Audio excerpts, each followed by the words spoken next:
आज हम बात करने वाले हैं लोहगढ़ मशहूर किले के बारे में। इसमें अलग अलग साम्राज्य ने इस पर राज किया, जिनमें मुख्य रूप से सातवाहन चालुक्य निजाम, मुगल और मराठा शामिल है।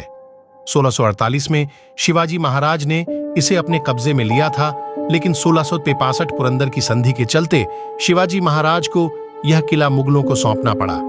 शिवाजी महाराज ने 1670 के साल में इस किले को पुनः मराठा साम्राज्य में शामिल कर लिया था और इस किले का उपयोग वे अपने खजाने को रखने के लिए करते थे।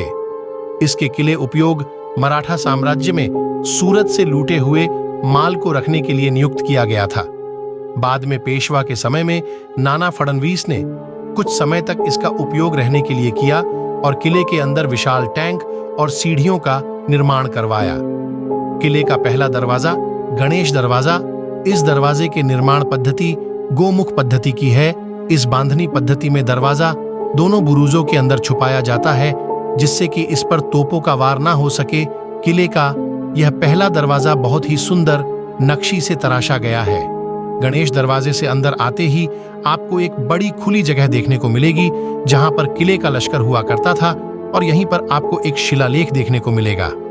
इस शिलालेख के अनुसार नाना फडणवीस ने गणेश दरवाजे का निर्माण 1 नवंबर 17 सितंबर 17 जून 1791 में करवाया था।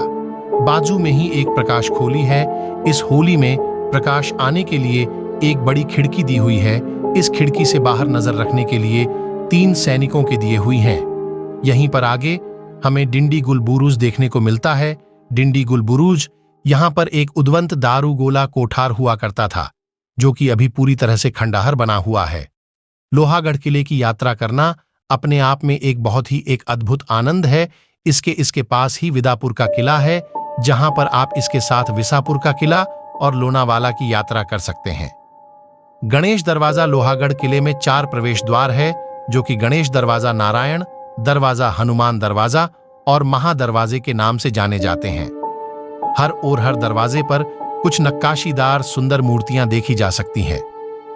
लोहागढ़ किले का एक प्रसिद्ध स्थान विंचूकड़ा है, जो कि पहाड़ियों की एक श्रृंखला है। महादरवाजे से अंदर जाते ही आपको एक कब्र देखने को मिलेगी, जिसकी संरचना ईरान की वास्तुकला से संबंधित है। मराठा इतिहास में इस कब्र का जिक्र औरंगजेब की बेटी के नाम से है। इस कब्र के पीछे पानी की टंकी हुआ करती थी और बाजू में सदर इसी कब्र के पास 2 ब्रिटिश कालीन तोपे और उसकी पहियत देखने को मिल सकते हैं। जो सदर इस कब्र के बाजू में है, उसे शिवकालीन सभागृह कहते हैं।